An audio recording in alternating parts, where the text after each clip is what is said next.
What's up, guys? It's so good to be back. As a lot of you know, I was gone for all of last week. I was taking kind of a slight break from filming because I had some personal issues going on that I was taking care of. I'm not going to say everything's 100% just yet, but I'm definitely doing a lot better, and I'm really happy that everyone was really supportive. People at my locals as well have been really understanding and just been really nice to me, and I've been making a lot of new friends. We've had a lot of people come into CoreTCG lately, so it's really cool to see all these new faces and all these people that are just, getting into the game and are doing well or learning or whatever it may be.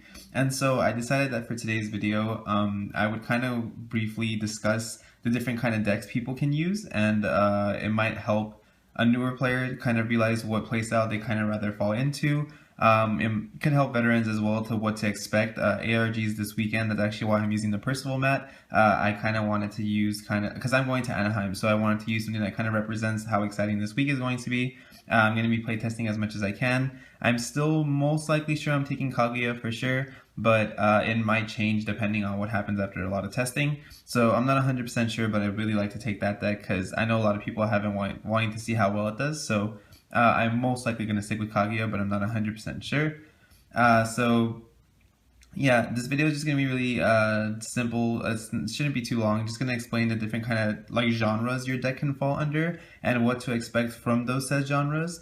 And the four types we have are Aggro, which is of course like the Red Rush kind of cards, Control, which is of course normally seen with Gretel and Zeke's combo decks. I wanted to use the kind of Salt deck Reanimation deck as an example because two people played this at my locals yesterday, and I've never liked this deck. I was always one of the people that didn't really take it as a serious deck, but there was a certain play I saw that got me really excited for it, and I'll kind of go into it later when I show off the combos. And then we have Midrange. Midrange is kind of it's a kind of deck that uses a lot of their early game to just set up either your late game, or they use a lot of their early game to waste a lot of your resource so that in the middle of the game you're just kind of top decking while they have a lot of answers. Cthulhu is a great example for this because cards like Nyarlathotep and Spiral just discard your whole hand, and then while you're top decking, they're just constantly incarnating, constantly getting cards onto the field. They can use Guinevere's on their Rasputins to infinitely plus. It's just a really good example of mid-range. So by no means are these the only four decks that fall under these categories. So you can have, a totally different kind of Red Rush or, aggro deck in general. It could be a light rush deck. You can have a different kind of control deck that doesn't even use Gretels. Combo decks fall under a million categories. It doesn't have to be the reanimation deck. And there's a lot of mid-range other than just Cthulhu. So I'm just using these examples because that's what I've been seeing for these genres in our meta right now. And yeah, but there's a million of them. There's also like hybrids of, you can kind of have a combo aggro deck and stuff like that. So, I mean, it would kind of just mainly be a combo deck, but you get my point. So let me just explain them all one by one.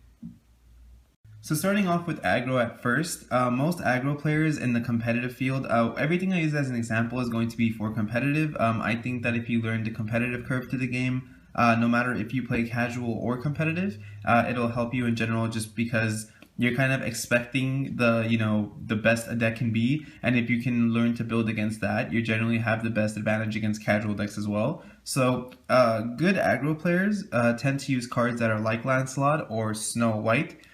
These cards make them really good because, as I explained in one of my other pro tip videos, it's not the fact that they only have swiftness, or in this case swiftness and first strike, that make them so good. It's the fact that they have built-in removal. So for anyone who doesn't know, when Lancelot's attack becomes 1,000, which he can make himself because you can pay 1 red to give him 100 attack, and you can do it as many times as you want, and he attacks, he can do 700 damage to target Resonator on the field.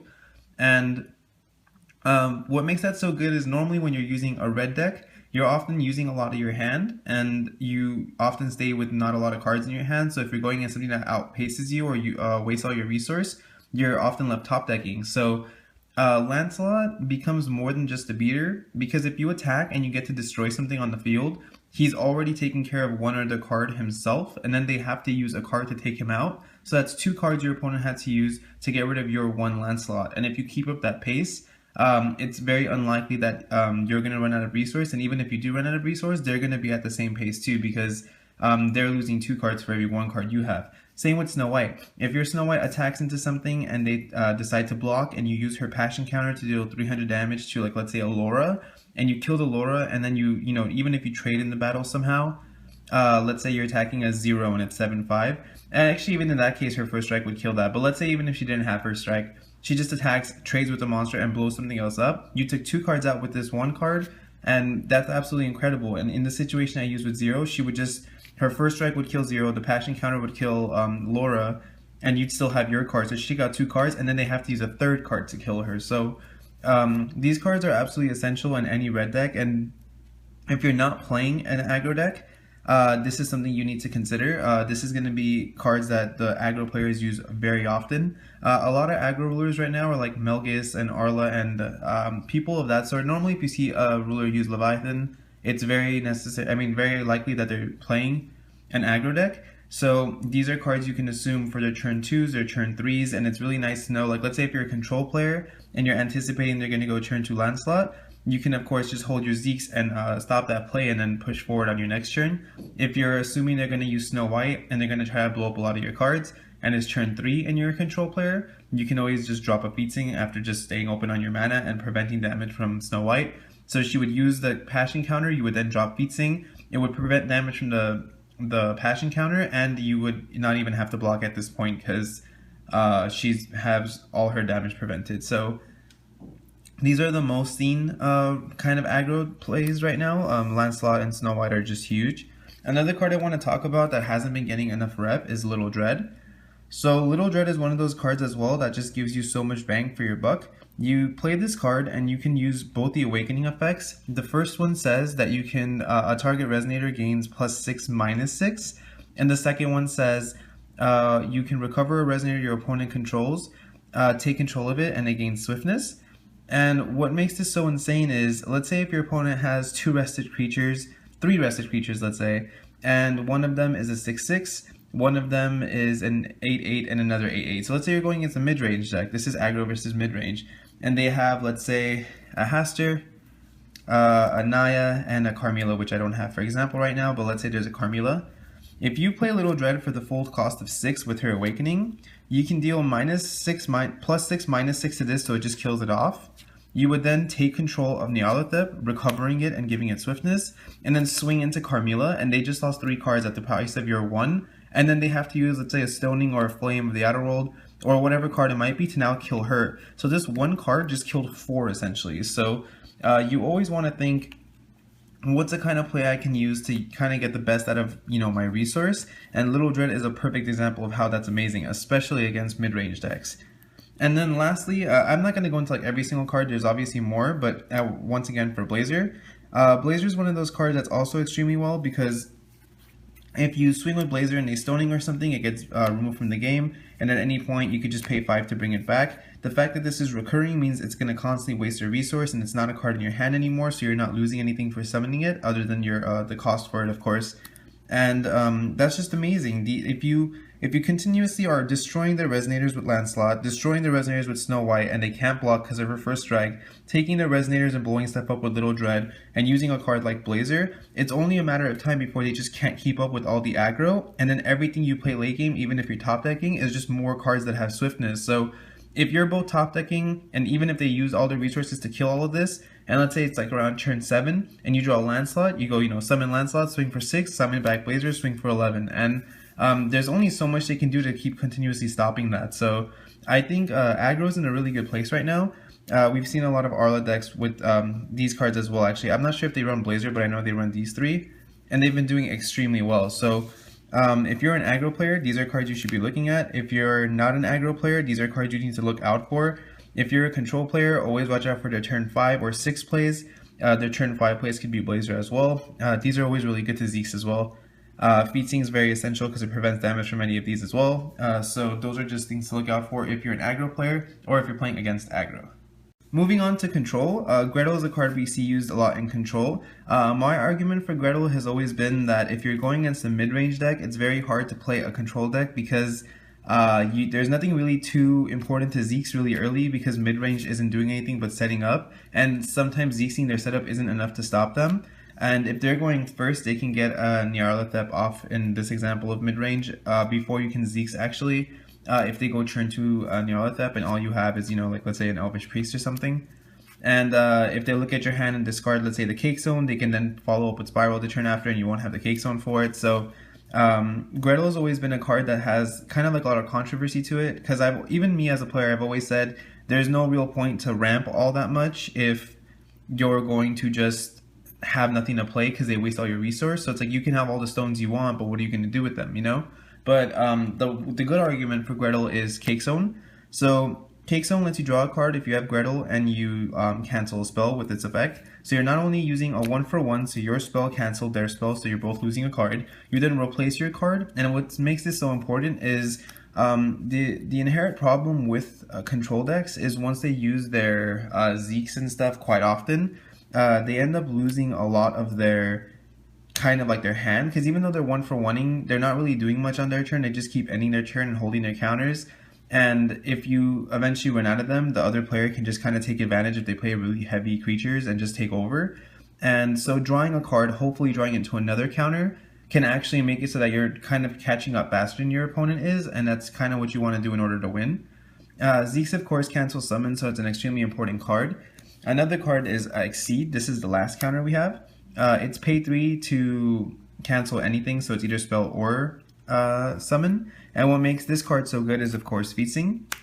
If you're playing Featsing, right now, because creatures are so heavy and mana is not so much of a problem, I think Exceed needs to see more play. I actually went against a Liberator of Wind player yesterday at my locals, and he was Zeexing and exceeding everything I was doing, and it almost felt fun again to get countered. I know that sounds like ridiculous because nobody likes getting countered, but it was nice that I had to pay attention to his mana and think, if he has a counter spell, this is the route I should take. And it kind of is a lot of good, it's really healthy interaction for the game. I mean, you need to think, okay, he has a Featsing on field and 3 open. If he exceeds, he's going to draw a card. So not only do I have to attempt to play something with like a Flame of the Outer World ready for the Featsing, so that let's say if I play my Nyarlathotep, and because I have run this in Kaguya. So if I play this and he exceeds, he's not only killing my card, but he's drawing a card because he controls Featsing, and Exceed lets you draw a card if you have Featsing. So I need to have enough to play my Nyarlathotep.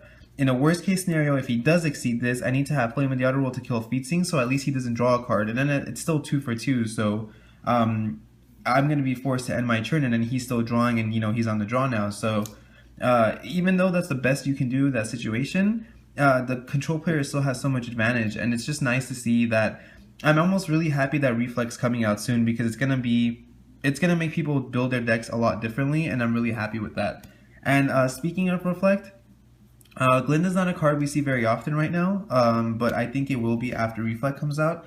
Glinda, of course, costs 2 green, and she says on enter, a card you control you can make a card you control not be able to be blocked, and so you get a free attack in. And then you can banish Glinda when your opponent uses a spell card, and you can make it so that the spell would cost 2 more, unless and then it fizzles if they don't want to pay it. So she's essentially kind of another Cake Zone or another counter. And what makes this so good actually in Reflect is Glinda's main problem has always been Thunder. If they Thunder Glinda, you can banish her to make them cost 2 more, and they just will refuse to pay the cost, and then Glinda gets banished anyway. And if they don't, if you choose not to do it, she's dying anyway. So the one Thunder dealt with Glinda, whether you want to try to make them pay more or not, because banishing herself is making her leave the field anyway. So with Reflect, the fact that he can give +2/+2 to any Resonator on the field during either player's turn.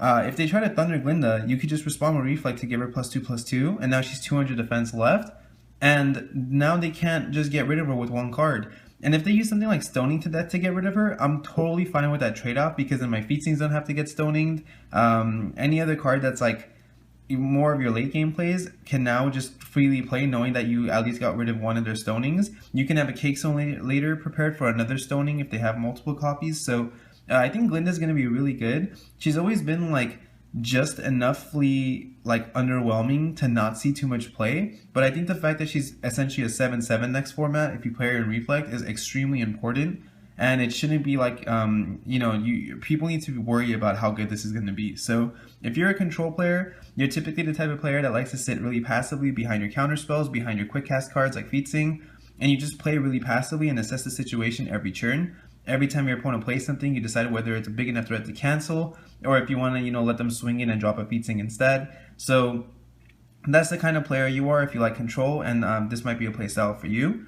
if you don't like control and you want to go against it, always know that don't always assume they're gonna have Zeeks. I found that extremely important. When I was getting countered nonstop yesterday in my match, I just kind of just kept going for the biggest swings I could, kept going for the biggest plays, trying to get rid of his hand, knowing that there's no possible way he's gonna have 4 Zeeks and, you know, all these exceeds. Like, even if they do it a total of 3 times, so like 2 Zeeks and an exceed, it's very not likely that they have even more monster negation with more Zeeks and more exceeds, since Cakesum doesn't stop summons.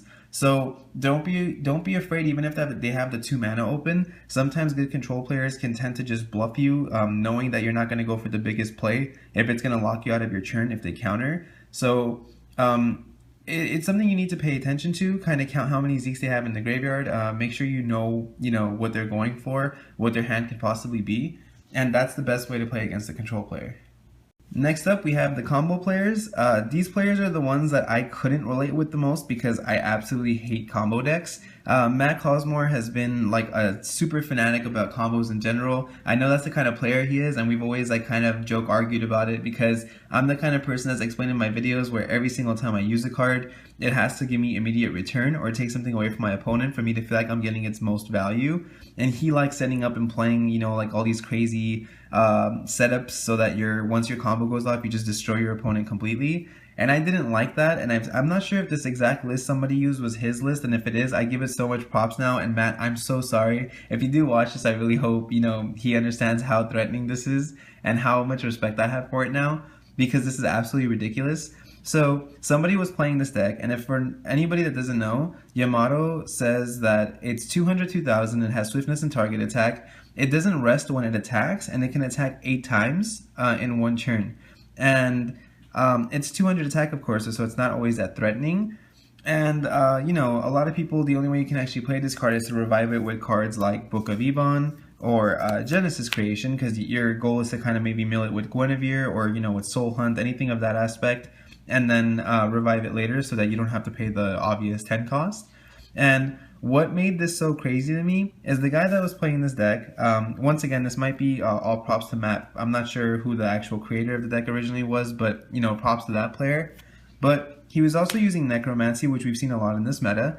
Necromancy, of course, says if you summon a monster and it enters the field, Necromancy can equip from the graveyard onto that monster. It makes it +2+, it gives it +2/+2, and it turns it into a zombie. And then one of the mill cards they use is also Niflheim, the Realm of the Dead. And it says zombies you control gain +2/+2, and you can banish this card to mill 5 cards. So his early game was like Prowler of Niflheim, or mills 2 cards. He would play this, around turn 2 and maybe mill 5 cards, hoping to get to, like his Yamatos and his Necromancies in the graveyard. And then the moment that literally like freaked me out, and I was just like, this is so amazing and just so funny, is the player had Niflheim, Necromancy and Yamata in graveyard. He actually had 2 of these in the graveyard, and he went I think there was also a Book of Ebon, and I think actually one of this was on the field. Sorry, yeah, this is on the field. This was in grave, and there's 2 Yamatas, and he had like 3 of these. It was like really late game, and he goes Genesis Creation, and he's playing against one of my friends, and my friend's kind of like sure. And he goes, get Yamato, equip Necromancy, put Book of Ebon into the field, because Genesis Creation says you revive a monster and the field spell from the graveyard and put it into the field. And then this Book of Ebon, we'll treat this as a second Yamato, goes into the field. And it gets another Necromancy, because it was like 2 of them or 3 of them, so they were, like up to like 600 and 400. And this says all zombies get +2/+2, and these, well, assuming this is another Necromancy, Necromancy says it turns it into a zombie. So you're getting +4 from this combo, so it's already at 600. There was 2 of them, and there was like 2 Necromancies on one and one on the other. So it was literally like, one of them was like 800 attack, and the other one was like 400 attack, and they can attack 8 times. And I think they also play Realm of Pure Spirit, so you can't target the recovered resonators, and Yamato doesn't rest when it attacks. So he literally summoned like, I never liked this card ever, but the fact that this gives it +2 when it's equipped with this, I thought was just absolutely ridiculous. 8 attacks with 600 is 4,800. Even if they block 1 somehow, like, because it's so early game, you've been swinging in trying to, kill them off. even if you have one blocker, you're taking 4,000, and I think that's hilarious. Like I've never liked combo decks, but the fact like that interaction alone had me so excited. I was just thinking how funny it is. I mean, even in a worst case scenario, let's say you don't have the Book of Ebon, you're not summoning, you know, 2 cards, you know, all at once. Even if it's just these 3 in your graveyard, and you go Genesis Creation, and you get this in field and these 2, and they're open for an attack, that's 600 attack 8 times. That's so awesome. Like it's like a why not? Like just 1 card gets you all of this. All you have to do is like mill for your deck. And of course there's counters to this with like Zeke's and Horn of the Sacred Beast and Fetal Movement and stuff. But for a random casual kind of deck, unless they consider this competitive, then that's totally fine. I don't want to like tell him it's not competitive if that's how they want to play it. But for just kind of like this random like revive deck, I guess you can say, a deck that you would never really think, you know, could be that competitive, this guy ended up getting like top 4, and it was just, he was having a good time, and it was so awesome. Like every single card he would use, you know, like Guinevere's are competitive, and they're discarding cards while you're drawing, so it's amazing. Soul Hunts, I didn't think he used Soul Hunts, but I could see that being played in this as well, because you just, you know, take out their monsters on their hand while discarding a card yourself if you don't control anything. It was just awesome. I really, really liked the deck, and I might actually play it like for fun every now and then. I thought that was just really cool. So if you're a combo player, this might be the kind of deck you might want to play. Something that's just absolutely insane, and like once it goes off, you're just ruining your opponent like completely, just all over the place. You're typically the type of player that has a lot of patience.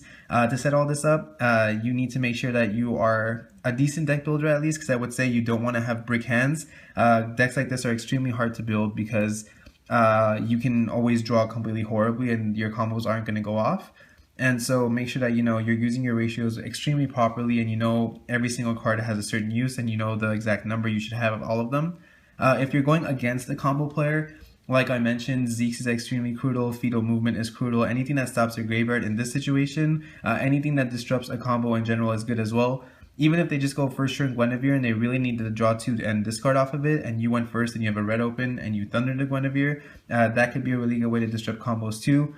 Combos in general are always, you know, more than one thing, and that's what makes them a combo. So if you take out 1 of the 2 pieces, you should be fine. 1 of the 3 pieces, you should be fine. So don't underestimate it. Definitely if you play against a deck like a combo deck, don't underestimate it, but know that all you have to do is at least, you know, take out a limb, and then the whole body's gonna fall. So that's combos. Lastly, for mid-range, I have the Cthulhu example. Like I said, mid-range decks are decks that don't really go off until after setting up and wasting all your resource. The easiest example to use in this situation was Cthulhu's, because we've been seeing it a lot in the meta. Cards like Haster and Yogg have also been seeing play, a lot more for Yogg in Italy, but I think it's a decent card as well. I was maining one up until yesterday, till it kind of just, it didn't really work out too well. I think I might just end up siding it or just keep Dark Pulse sided. But what I like about mid-range playstyle myself, I think it's a style I've always kind of grown attached to the most, is because I love the idea of exhausting my opponent's resource. Doing something like Nyarlathotep against a control player that doesn't have Zeke's in hand, and they might have a Cake Zone, and they have 2 open, and if I can do Nyarlathotep, discard their Cake Zone after seeing it, and then safely Spiral, which of course I have Spiral here too, because I think it's an amazing card. But I think that's just an extremely strong play, and it's hard to get over. The only main way I won against a control player yesterday was by doing this. I just kept going for my Nyarlathops, my Hasters, and kept taking out all of his Feastings, and he was using zeros as well. And every time I got rid of one of his monsters, I now have, you know, like if I summon Haster, destroy his Feasting, if he attacks with 0 and I block with Haster, they're going to trade now, so he's losing 2 cards for my 1. And he just couldn't keep up after all of it. Nyarlathotep is always amazing as well, because she's 8/8, so she's amazing stats for a possible turn 2 play. You can go Rasputin turn 1, Laura turn 2, you search another Laura, sack both for Nyarlathotep. You lost absolutely nothing because Rasputin goes back to your hand, your Laura replace yourself with another Laura. So you get a free 8/8 and you get to look at their whole hand, which is amazing information. There's no reason why you wouldn't want to play this if you're playing a mid-range Cthulhu deck. It's just the greatest Cthulhu in the game.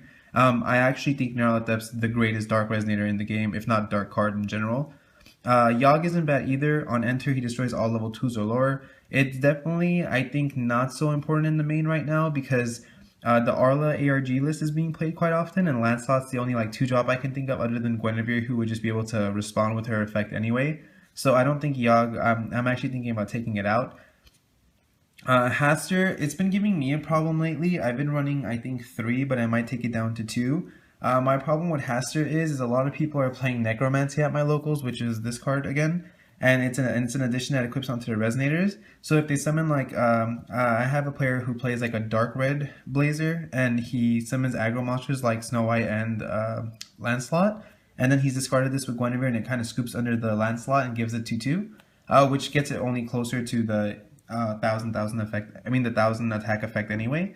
But Haster says on entry, you destroy a target with no addition, and Necromancy has been extremely aggravating because it's an addition, so I can't use my Hasters on his cards, and it just feels kind of underwhelming. Whereas Stoning would just kill the card, even though that's a 1-for-1 and not like a 2-for-1 like I explained.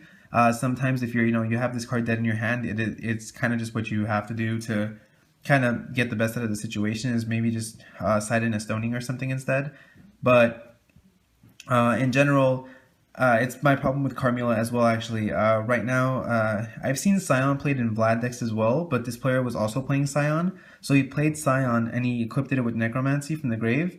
And I had a Carmilla and Haster in hand, so I was like, it's a vampire with an addition, so Carmilla can't kill it because it's a vampire, and Haster can't kill it because it's an addition. And I was like, I just really wish I had a Stoning right now. So, there are ways around Cthulhu decks. The Necromancy is a great card to use against it. In general, the thing that also a mid-range deck kind of falls bad in is that if you do get to exhaust the mid-range player's hand as well, their top decks are not as great as an aggro player's top deck could be. If I'm top decking on the Neolithep and you have no cards in hand, it's not doing anything other than giving me an 8/8 body. And if you top deck something like a Blazer or a Little Dread, I can't do anything against it. So one way out of the kind of mid-range deck is, even though they're getting rid of your whole hand, know that their top decks aren't as great unless you're not using, specific cards and their Carmillas and Hasters are killing all your cards. That's always a kind of advantage they have as well.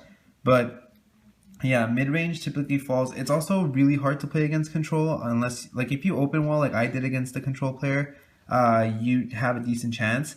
But getting Zekes, if you play a Neolithep turn 2 and they went first and they have 2 open and they Zekes you, like, I can guarantee that unless you, like, the next couple cards you draw are insane, you're definitely losing that game. There's no way that you can possibly come back for it if they're, drawing off every Absolute Cake Zone, drawing off every Exceed, playing the Feet Sings and all their other kind of control cards. It's going to be really, really hard to come back for it unless you have an amazing hand. So control has a good matchup against mid-range. Aggro could have a really good matchup against mid-range, but it's kind of fair. I wouldn't say one's particularly better at it than the other one. I think they're both up there in terms of how good the matchup is.